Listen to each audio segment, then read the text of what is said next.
Hey, what's up, good people? It's your host, Lee Kingango. Welcome to another FiredUp episode. Now, today, I got two great leaders. Man, it's gonna be a diverse conversation today, so I'm really excited for this. First of all, I want to bring a mentor, one of the leaders in Kansas City, the head coach for the University of Missouri Kansas City basketball team, Coach Billy Donlon. Welcome to the show, Coach. Hey, thank you very much for having me. I really appreciate it. It's great to be here with you this morning.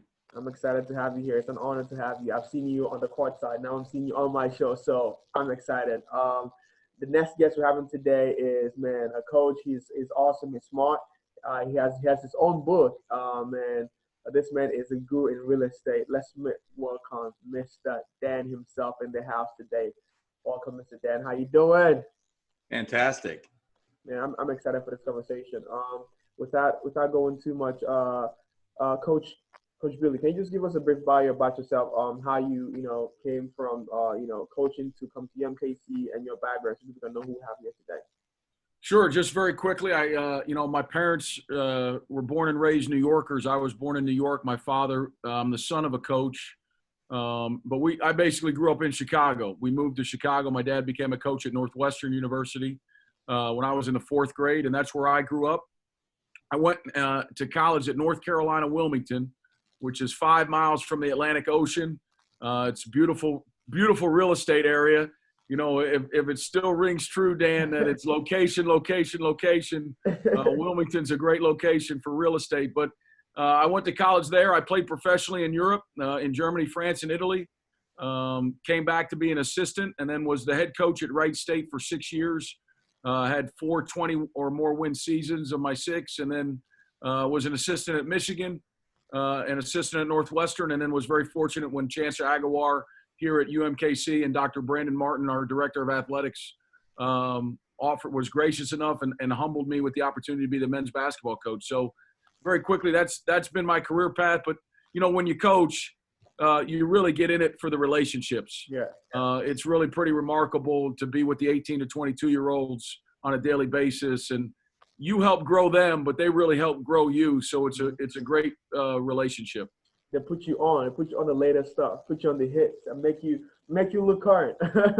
That's right. Mr. Dan, give us a brief bio about yourself, because we know you have a book out, and your book is pretty fantastic. Just give us a bio about how you came to where you are today. Sure. Thanks, Zig, for having me on as well. And Billy, I'm excited to be here with you.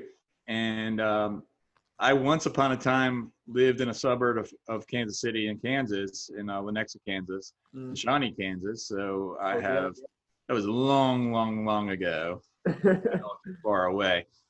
So my name's Dan Rochon, and I got into real estate sales in 2007. Before I got into real estate sales, I was a waiter at a really high-end steakhouse in Washington, D.C., waiting on the lobbyists and the senators and the Supreme Court justices and a lot of, really famous people. And at the time, I was really looking to have a more significant life. I was in my young 30s at the time. I was confused, right? I didn't know how to attain that significance. I didn't know where that pathway would be. I knew I wanted to be an entrepreneur. I wanted to help other people to achieve their goals, to solve their problems, to get to their dreams. Yet I didn't know what the pathway was. And so I remember sitting around the water cooler at the restaurant one day, and one of the other waiters was talking and had suggested that I check out real estate sales. Again, this was 2007, so they had newspapers back in that time. This is like an old, antiquated thing, Zig, for you. But these things called newspapers, and I remember everything in the newspaper said, worst financial time of all history, and worst real estate time of all history. And so in my wisdom, I ran into the storm rather than running away from it, and got my real estate sales license, and that's how I started. Wow, that's incredible. Now, I don't know where I heard this, but he actually, I think it was a book I read, but he was basically saying that a lot of people get discouraged when they get to 30 or when they get to 40. They say, oh man, my best years are behind me, but for you started when we were 30, started thinking of what you want to do, in the future. And really, as human beings, we have about probably like 80 years to be alive, and I think that's awesome that you can be able to find that at that time and not quit. and keep pushing. Now, Coach Billy, you kind of touched up on this about your why in being a coach, but I really want to dig deeper into that why, because I think it has to start with the why. It's not going to just be on the surface level. Why did you want to be a coach? What is the why behind your passion of coaching young people? Well, I've said this throughout my life, probably. My mom would tell you, she's passed away, but she would have told you that I wanted to be a coach when I was in the womb. So, and not that it's as significant. Yeah. It isn't. I just make the comparison. If you're born into a preacher's family, if you're born into the military's family, many times, many times, those kids follow in the footsteps. And it's, when you coach or you do, it's really a vocation. It's not a job for me.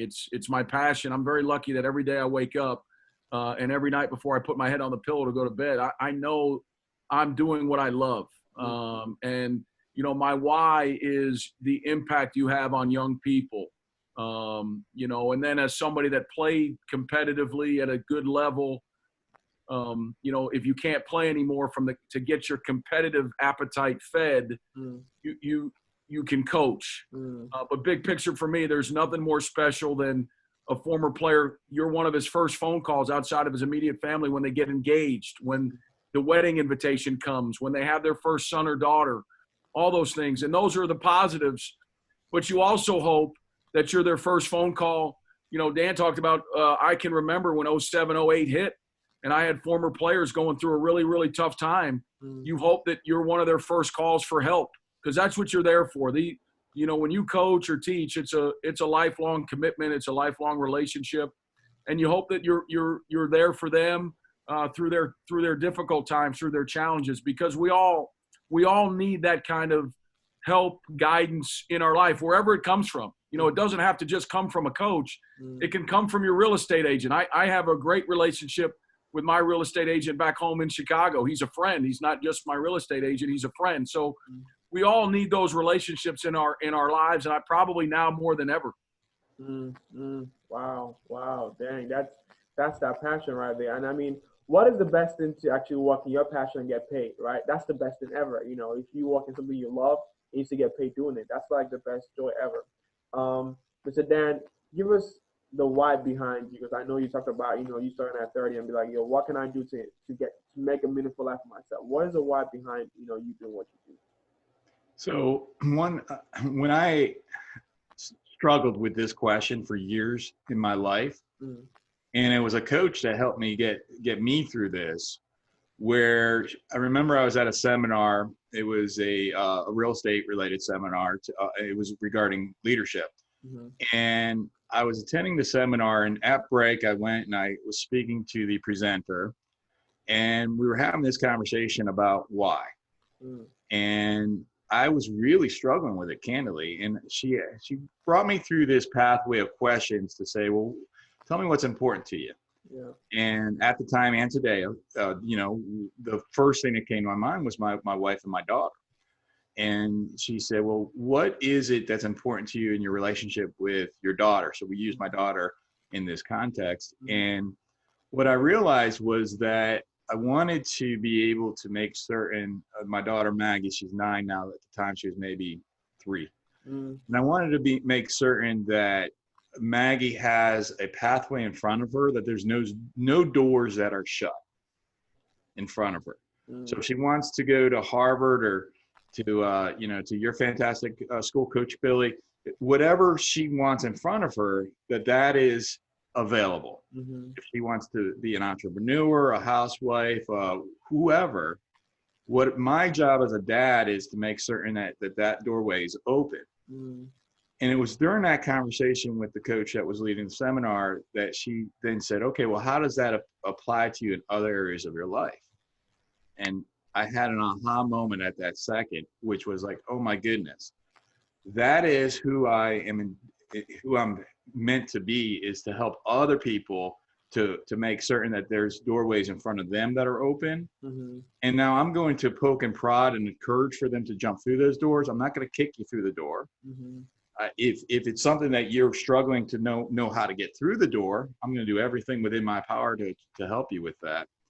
And so through that, I understood that my life's mission is to open up doorways in front of others, and to do so specifically through my teaching, my mentorship, my coaching, and my writing. And that's how I got to the place of understanding why I'm here in this life. Wow, that's powerful. I mean, everyone has that bigger why. My bigger why is my mom. You know, I want to buy my mom a house and a car. I'm like, yo, I gotta put her on. You know, so it's like family is always the most important, right? Like you gotta have that. You know, what am I gonna do for my family because it's important. You know. Now I want to ask this, Coach Billy. Growing up, and you know, I played a little bit of soccer and some other sports, and just like growing up, there's always been, you know, people on the pitch who said, "Oh, you don't play that good," and most times those voices, you know, kind of get too much in people's head. Even in my head, it made me feel like, you know what, I don't think I'm good enough, you know. And you being a coach, I know that you are literally leading people every day, leading kids every day who have that same mindset. They're saying, I'm not good enough, no matter how much I try. How do you help young people? How do you yourself get through over that mindset of, I'm not good enough? Someone is always making me feel like I'm not good enough. I'm a failure.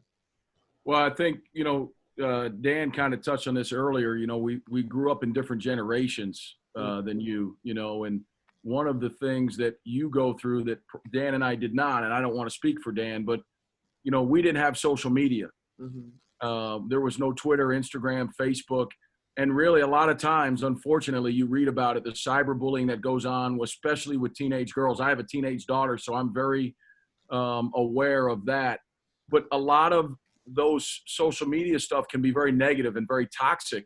And so your generation has grown up with, you're being told a lot that you're not good enough or you can't, or there's a lot of, I guess, for lack of a better word, fighting that goes on. And when I was being coached, we were motivated and we enjoyed being motivated by our coaches telling us we can't do something. And it wasn't that the coaches really believed it. It was their way of trying to light a fire under us to go prove them wrong. That was really the way I think a lot of people in my generation were coached. And there was nothing wrong with that then. I think, though, that there's been such a societal shift that the generations now need immediate confidence from their coaches, from their loved ones. So I really try to tell our guys all the time that they're capable of fulfilling all their dreams, but it does take hard work. That hasn't changed. You know, if you want to excel at something, you've got to work. It takes what it takes to be really good. I think that's one of the best lines I've ever heard from Nick Saban, the football coach at Alabama, is it takes what it takes. But that doesn't mean we can't instill confidence. We can't inject enthusiasm. We can't have excitement. And so I just think the way we motivate younger people now has changed and shifted, and in a lot of ways for the better. So we really try to instill confidence without lowering our standards of excellence. I want to ask you this, Coach. I feel like whenever you start talking, I start getting fired up because I can feel your voice. I want to ask you, in the locker room, are you a fired up coach or a statistic coach? What kind of coach are you? Are you the let's go get it, or this is what we need to play? Well, that's a great question. I think we really try our very best to play to our strengths and what we practice every day. And I do think you have to be careful right before the game. If you give them a big rah-rah speech, or as it's known, a big Newt Rockney, you know, their energy tanks can go quickly. So are there times I can give a passionate speech and approach? Certainly.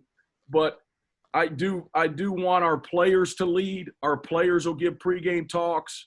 I think anytime you have a player-led team, you have a great chance of winning championships more than a coach-driven team. So we really try to value that. And then we just talk about our standards. Let's go do what we do, what we've practiced very hard. And if we do that, we're probably going to have a lot more success than failure.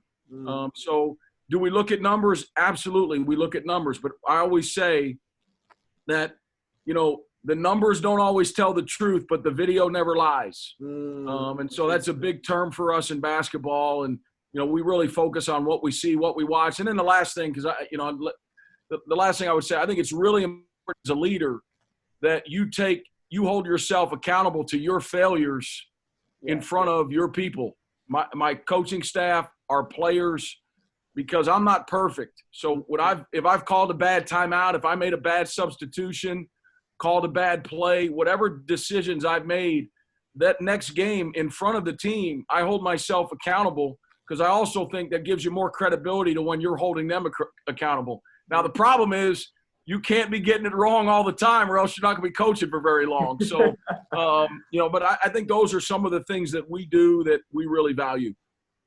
Dan, do you want to add on that, or you want me to ask you your own first question? Well, I think being authentic is, one of the things that you have an opportunity to recognize is what Coach Billy is talking about is in context of an organization, of a basketball team. Mm-hmm. And that also applies out, in life as well, in organizations, in regards to, would an organization be better led from the team? Or I don't necessarily, say like related to being led from the team, but being owned by the team. Mm-hmm. There's still going to be a leader. There's still going to be a coach. There's still going to be a visionary. There's still going to be somebody that's going to be able to see, here's where we're going, guys and ladies. Here's where we're going to achieve. And when they take on ownership of it, it goes from me to we to theirs. And as it becomes theirs, now it becomes something that can really make a difference in the world. If you're going to take what Coach Billy just said and then apply it to business, for example. I want to touch on what you just said. Let me ask you this. How do you, because I think it has to come from the leader transferring his passion and his why to the team. How do you do that? How is, because I feel like that's always a challenge that a lot of people face, a lot of business people. How do I transfer my whys and my passion to make them see the reason why they need to be working on this task? It's just like if you're going to be attracting a basketball team, you can go out, you're going to recruit the right people. You're going to recruit the people that get passion in achieving what it is that, here's the thing. You're not going to want to recruit me to your basketball team. That's okay. Right. That's a bad choice. Yeah. Now, could you then coach me to become a better basketball player? Sure. Yeah. Right. Yeah. But the difference between the caliber of what you need and who, how I can perform it, there's a vast difference in it. Okay. And then quite frankly, I would not enjoy doing it. Okay. So you want to find the right players, because an extraordinary coach is not going to be able to take a mediocre team and get elite performance from them. Okay. So it's about the people can you get better performance? Yes. Yeah. Okay. It's about putting the right people in the right seats so that then you can help them achieve their destiny, so that then you can help them achieve their dreams. And when you're able to do that, and we all have destinies, we all have dreams, right? It's just we have different destinies and different dreams, and it's about finding the right pieces for the right places. I think, Dan, what you said also goes with what Coach Billy does with the team, right? Where, Coach, I know you draft people, you get new people on your team. How do you spot talent? How do you spot a good basketball player? Does he have to know how to dribble, or is it the heart that you see? Well, certainly the measurables, we call them, the measurables matter. So the measurables are how fast somebody is, how agile, change of direction, ability to jump, shooting, passing, dribbling, things we can all see. You don't need to be a basketball coach, and you can go out and watch somebody and look at his measurables and be pretty close. This guy can play at Duke. This guy could play at Missouri, Kansas City. This guy probably shouldn't be trying to play in college. Most people can figure a lot of those things out, but where it really comes down to are the immeasurables, the things that you don't necessarily see at first glance. Like every time I like to call a player's parents a lot, but not to just talk to the parent. I like to call the parents because I'll say, hey, I'll ask mom, hey, where's Jimmy tonight? And if the answer is always in his room with his girlfriend playing video games, that's not a good immeasurable, because to be a good athlete, as you go up every level, your sacrifice ability is got to be high. And what I mean by that is you got to sacrifice your social. You got to sacrifice some of those things that we all enjoy as people in order to attain optimal success. So that's an area of immeasurable. And then you can see this, but I do think you got to be well trained, is how does somebody handle when their coach gets upset with them, when their coach takes them out of the game, when one of their other players is having a great game, one of their other teammates. Those kinds of qualities are the qualities you also want in your locker room. And I don't want to say one is more important than the other, because, in our world, to sum up what Dan said, do you know what every Hall of Fame coach has in common? Hall of Fame players. Mm-hmm. So as coaches, we aren't going to get anywhere without really good players. So you definitely need the measurables, but you also equally need the immeasurables. And those are the things we really work hard to look for when we're recruiting young people to our program. I like a quote you said earlier, Coach Billy. You said that it takes what it takes, right? We gotta get real with it. Now, Dan, I want to ask you this: talking about getting real, like you had a coach who helped you through your process, but you had to make those cold calls. I've made some cold calls, and easy. It's not even fun at all. What is because I know your book, and this is gonna dive a little bit into your book, because I really want you to talk about your book too. What are the strategies you use to overcome those mental blocks and those no's at start? Those people telling you, no, I don't want this, no, I want that. How do you deal with that to become successful? Well, you shared, Zick, earlier about why we're doing what we're doing, right? Mm-hmm. And I shared with you sort of like a high-end aspirational type thing. And then you mentioned about, helping your mother. And I also so I've always, the more clear that you have on why it is that you're doing what you're doing, whether it's to win a championship, whether it's to help my mom I recently, about a year and a half ago, finished building a home for my mom on my property that allows and accommodates so that she's going to be able to, she's going to be able to be comfortable, for the rest of her life in regards to, she's not going to have to worry about having to pay bills and that type of thing. And she has her own place and it's hers. And so for a long period of time, a part of my why was, I'm going to get up every single day. I'm going to go to work and I'm going to do this so that I could be able to afford to be able to provide that to my mom. So going back to your question, it's taking that why. When the why is big enough, the how is going to show up. Okay. And so the challenge that I see oftentimes, you talk about like real estate agents or people, sometimes there's a gap in between understanding that today, this is what I'm going to do. And then as a result of it, this is what I'm going to have. And this is why I'm doing it. It's connecting the dots in between, having a clarity on, here is why I'm doing what I'm doing every single day. Because when you have a clarity on that, then the actions become easier. Doing a cold call, no big deal. Right? Because I know doing that cold call is going to allow for me to achieve the goal of helping my mom, to build a house for my mother. Okay. Guess what? That cold call is not anywhere as important to me as building that home for my mother. So that fear that I might have in regards to doing that, it's not important. What's important is helping my mother. Right. And then having the clarity on that, that's what I've used to be able to help other, real estate agents to coach them. And then also for myself as well.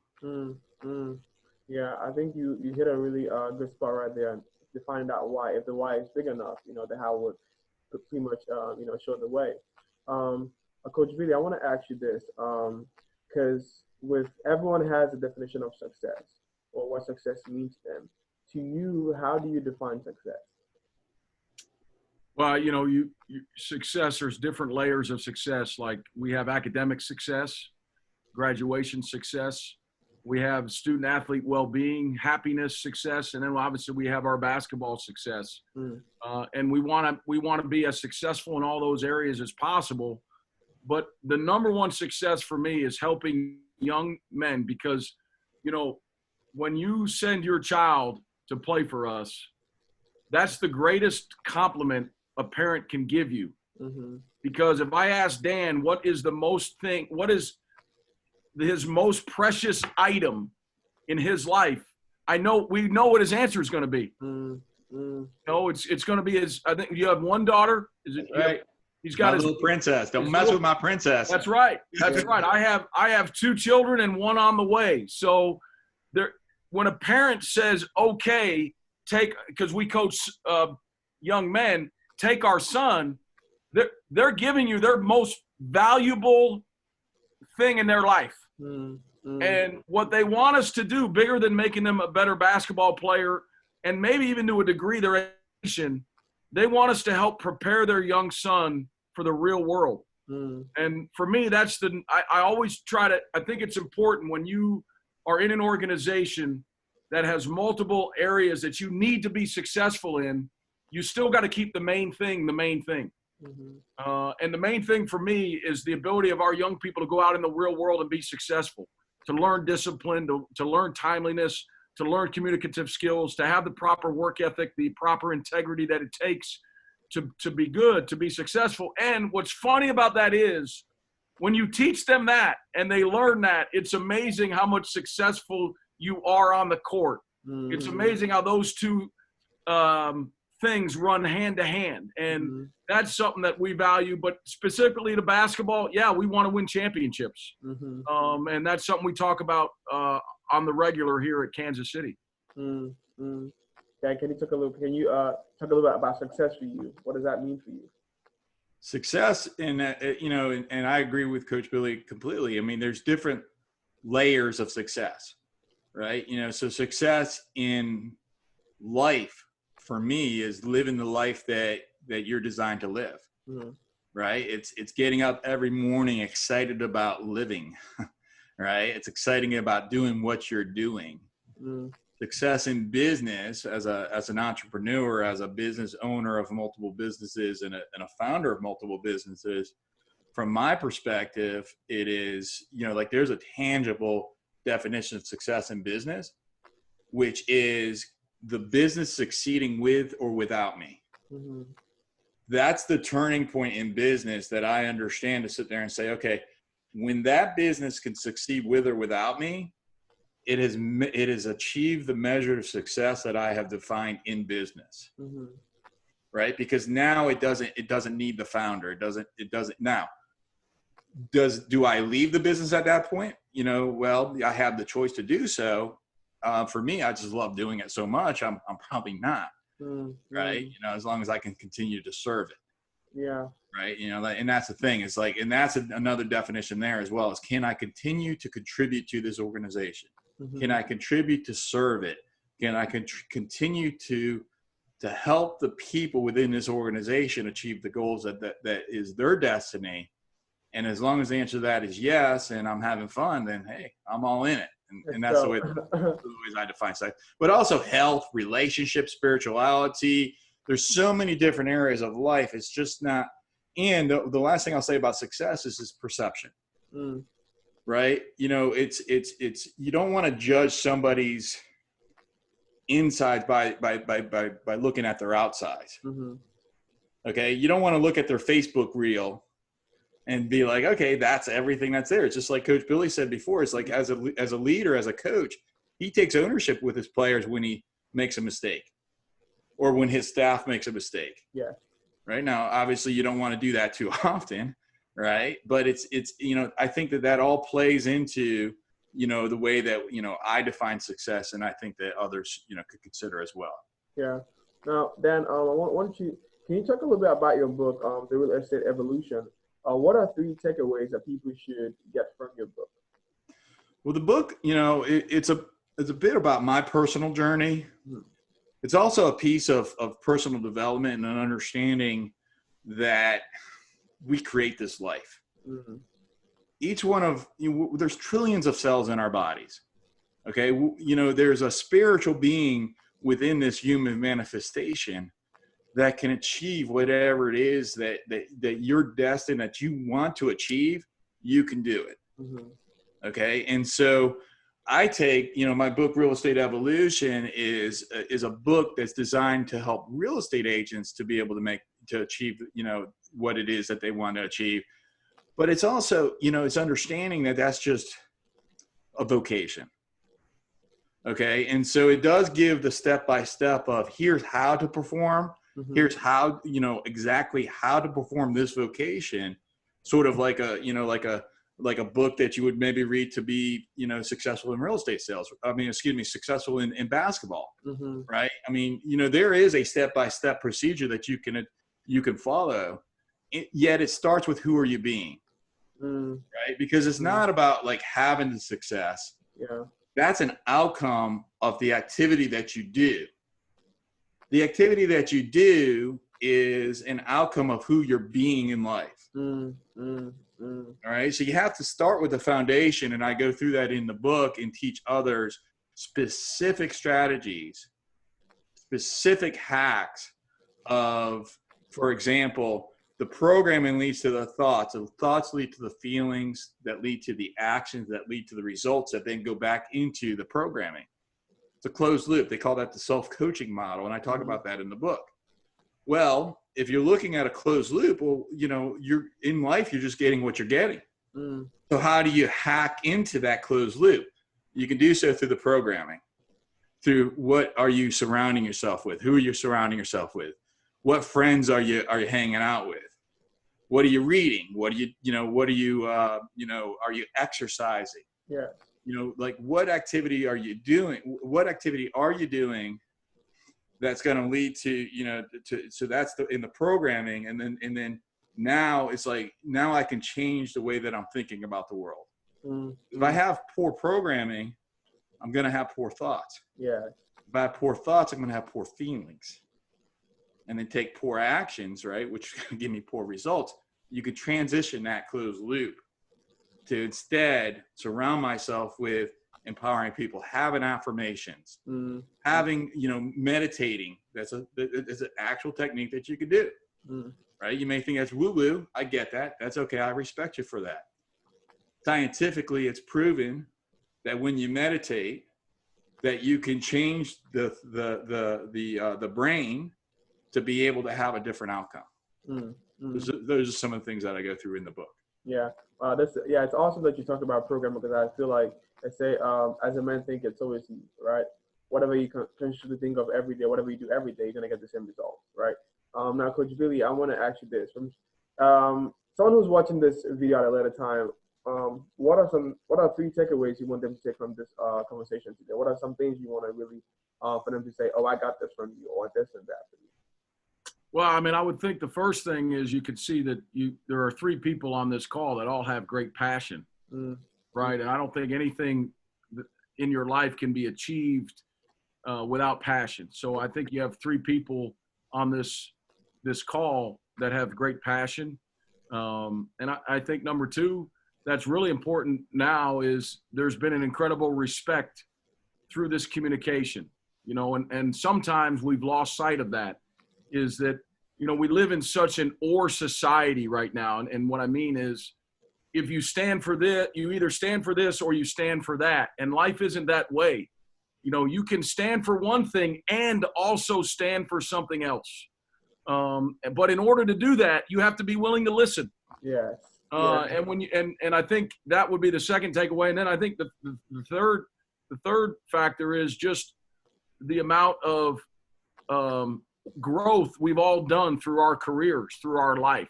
I am by no means a finished product yet, but I'd like to believe that I'm much further ahead now than I was 5 years ago, 10 years ago. And that's important. And a lot of what Dan has said and talked about is that happens for people. Your improvement rate, or you finding yourself, there is no defined age for when that happens. For some people, it happens at 25, where they know and they get themselves on a plan, and that's awesome. For some people, it happens at 40. I tell everybody to look up. He's a great, remarkable singer. You may not know his name, but you'll recognize his song, named Bill Withers. Bill Withers sang Lean on Me. Bill Withers sang Use Me Up. Bill Withers, a phenomenal artist. He was a plumber almost until he was 40, and then he got discovered. His musical talent got discovered. Not that there's anything wrong with him being a plumber. It's a wonderful profession. It's an important profession. But he found, I think, his true passion and calling at a later age than many people do. And so there's no set definition or time for that to happen. And who knows, for me, maybe when I turn 50, I'll get into real estate and be like, you know what? I shouldn't have been a coach. I should have been in real estate from the get-go, or some other vocation. Yeah. And so I think that's important, and you get that from Dan. But I think the first two things, your passion, and then our communication, our ability to listen and engage and have a humble conversation is really important, because I do think at times it's missing in our society right now. So like what I'm getting as a young person, what I'm getting from your message is, no matter what age you are, no matter where you are, you can still get it done. So long as you focus and work towards it. So long as you have that passion, just keep going, keep grinding, no matter how many times you fall. And I don't mean to interrupt, but it just reminds me of something. A book my mother bought me for college graduation. It's very small. It's an easy book. It's called Know When to Quit. Like, it's okay if you're doing something. It's okay to quit it. We're all raised like, once we start something, I'm not telling you if you start 9th grade soccer, you should quit in the middle of the season. No, finish the season. But it doesn't mean if you didn't like it or enjoy it, you need to come back and play 10th grade soccer. It's the same thing that's true when you graduate college. Maybe you think you want to go in the business world or do this, and you know what? You do it for a year and you decide that's not me. So it is okay to move on from things that you're not enjoying. That's great advice right there. Let's shift a little bit. So with everything going on in 2020, we've seen, the protests and everything going on in the country. Now, my question is this. Do you guys think the protests worked, or are there other things we should be doing? Dan, you can take a stab at it. Sure. I think it's brought an awareness. And so, you sit there and you say, how do you define work? Say, has the protest worked? Well, I don't know, because the challenge that you have is that as a society, you'd have to agree upon what is a definition of success. Okay, and that's a challenge. Okay, I think maybe retrospectively, when you look backwards, that you can maybe more easily answer that question. Right? Has it brought an awareness to an existing problem of which a segment of society was aware of and a larger segment of society was not aware of? I think yes. Right? So is that a good thing? Yes, absolutely. Right? I would sit there and share that I've been on many conversations where we all have a different upbringing. We all have a different history. We all have different culture and experiences and ethnicities, etc. For me, as a white male American, some of the conversation right now, really, quite frankly, the only thing I can do is just listen. Okay? And that's what I'm endeavoring to do, is just listen. You and I and Coach Billy, we don't all have the same experiences, upbringings, et cetera, right? I can sit there and I can take the time to listen to your struggles, to anybody's struggles. That's something that I can do. That's an actual step that I can take. Yeah. So I don't know how that answers your question or not, but that's my perception on it. Yeah, I mean, I've had a couple people on my show, and I think something they've been talking about is there's been a lot of people talking, and there's so many few people listening to educate themselves on what's going on. And I think it's important to step back and say, hey, I don't know too much about this. Let me learn and see if, not going into the conversation and saying, I know a lot, and I'm going to tell you that you are wrong. I think that's much of what's going on is, I know this and I know that, you don't know this. Let's go fight about it, Coach, what do you think? Well, I certainly agree with what both of you said. This is a time where more listening is critical than talking, especially, I think for people that are in leadership roles, they need to listen to what people have to say and their thoughts. And for me as somebody, look, college basketball at our level is dominated by African-American players. I mean, that's a fact. And that's not a negative. The African-American community have excelled in the game of basketball. And, so for me as a white coach, my job is to listen to our players and understand where they're coming from. And, I've shared this, my time at Michigan, and I got it from John Beeline, who I think is a Hall of Fame coach, but he's also a Hall of Fame person. He brought in the Detroit Police Department and the members of the FBI to talk to our players about what to do when they're pulled over as African Americans. And he didn't do it because he wanted to. He didn't do it because he thought it was right that's what happened, but it was necessary. And that's not something I've ever experienced. When I've gotten pulled over, I have a lead foot. I drive fast. But at no time was I ever worried for my own personal safety when I got pulled over. And that is a conversation that is had. And I've followed suit here at Kansas City. And I share with you that my grandfather was a New York City police detective. I don't think it means that our police all over the place are not good people or not trying to protect and serve. Because I do think that. It just means that, like anything, like the real estate industry, like the coaching industry, improvements can always be made. And clearly improvements, changes, things need to be done so we can correct some of the injustice that's gone on that way. But it doesn't mean we have some outstanding, we have some outstanding people that serve us in the medical community, our firefighters, our military, our police, that do an unbelievable job.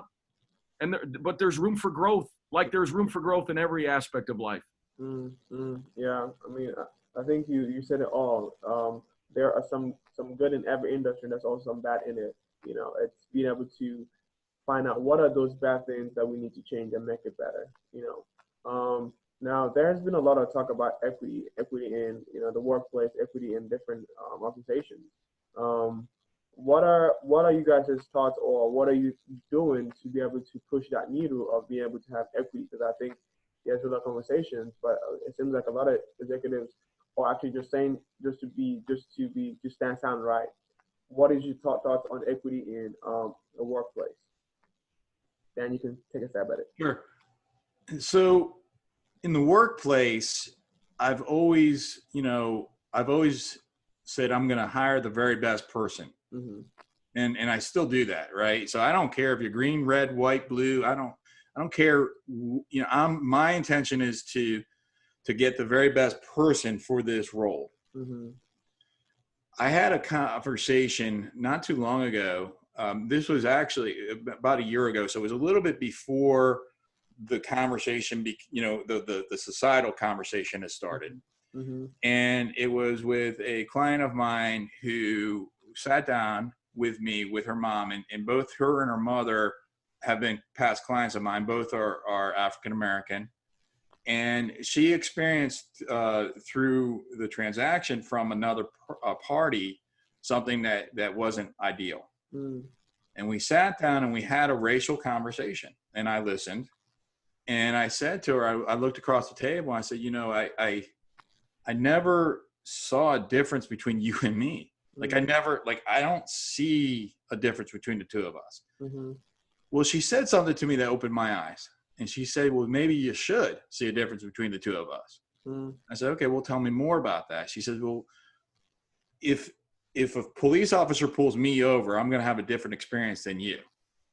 Okay. And I don't know if that's a true statement or not. I know that what she shared with me was a true statement. That's her perception. And maybe that's true or not, right? And I God hope that it's not, right? But I do know that there's a difference, like from an experience that she's going to have a different experience in life than I will, and that doesn't make one better, one worse. It's just different. Okay, and so from that point of that conversation I had with her, my perception changed. Where saying, you know what? I don't know. I've gone through my entire life sitting there saying, like, I'm just going to look for like just the people as people, and that's it. We're all spiritual beings in a human existence. But maybe there's something more to sit there and look at in regards to that. Maybe it's sitting there saying, well, you know what? We do have different experiences, which are, probably not appropriate. Right? I don't think they are appropriate to look at people differently. Like, that's just my viewpoint. Right. So those are some of my thoughts in regards to that. So what I'm doing specifically is just impacting one person at a time. And then through that, you can have a ripple effect. right? Like if I can make a difference for one person and then they can make a difference for one person, we can change the world. Yeah. Can I change the world holistically? I think, some people can, but what I know is that I'm making the intention to make it one at a time is what my intention is. Mm-hmm. Yeah, I think you touched on something really good there, which is having that mindset already going into conversation. I think there's a beauty in difference between different cultures, so that way you understand people better. And also, I want to say this, being the Kansas City has a history of, when it comes to racial inequality, when it comes to truth redlining. And I think real estate is a big part of, what happened in the past when it comes to property management. And I think real estate is a key foundation for being able to create equality when it comes to housing and all that. So I think, real estate companies and agents have an instrumental part to play. Now, Coach, I want to ask you, because you have a lot of African American players on your team. Now, how do you, with this conversation going on, how do you deal with that equity conversation, making sure that everyone understands that, hey, I'm with you guys, and hey, this is what's going on. We understand that. How we're pushing forward. Well, I think, when everything first started happening, I told our players, we weren't all together. We weren't on campus. So we had several Zoom calls. And I told our guys, I think this statement that you want to make with everything that's gone on, and obviously everything came to a climax for this moment after George Floyd's tragic death. Yeah. And our players wrote our statement. And all I did was oversee that discussion, but they really had that discussion themselves, and they did a great job. It isn't for me right now to impose my own personal beliefs on things on my players. Mm-hmm. Mm-hmm. That isn't my place. My job as a leader is for them to have their own voices. Mm-hmm. And it's also important that they understand that their voices and their feelings and their thoughts, once made public, there will be a side of people that may not agree. Mm. And they have to understand and be willing to take on some of the criticism that could come. It may not, but could come, because I do think you have to educate people that you're not going to please everybody when you have an opinion, a philosophy, or a thought. And, just like I'm very aware that anything I say, whether I like this or not, this is part of taking a job in this position. Some people can skew it as I'm saying stuff that represents the university. So I try to be very careful not to impose my own personal beliefs, because I'm always representing the university in everything I do. And I made that, I talked about that with our players. But they haven't made their final choices, or not final, but they haven't made decisions yet on continuing their efforts for their beliefs. Mm-hmm. And certainly our chancellor, our athletic director, our coaching staff supports what our guys thus far have wanted to do. And I think that's important, because they need to feel like they're being heard. And certainly I stand in unison with them on that. Mm-hmm. Being heard is important, because I like how you said that you were not imposing your leadership and imposing your ideas on your team, because I think a lot of young people, a lot of Black African Americans have this, that their voice are not being heard. The fact that you're using your leadership as a platform to give them an opportunity to speak out to the things that they feel about is really important. Now we've come to the end of the show. I want to ask this last thing is, Coach, what are we going to be seeing in the fall semester? Are we going to be getting back in the courts? Are we going to be playing? What are the plans for the fall semester? I'm always a straight shooter. So I think right now, and you're asking me today, what is today, the 24th, July 24th, 2020. I think if we had to play games under the current situation, I don't think we would be playing. So if we don't have some significant improvement between now and our season, our first game is November the 10th. I don't think we'll play basketball in the first semester. And it would be unfortunate, but probably necessary. However, I do think it's okay to have players back on campus, because you can just have them on on campus. They're not socializing with other schools. You're not traveling. You're not staying in hotels. I think it's good for their mental health. And I'm hopeful. Just because I don't think as of right now we'll be playing first semester. That doesn't mean that needs to remain what happens. So I'm hopeful we'll have some opportunities to play and get back to our normal way of life. But I right now, if you had to ask me, I would say I don't think that's going to happen unless there's some significant change, whether there's a vaccine or herd immunity or what have you.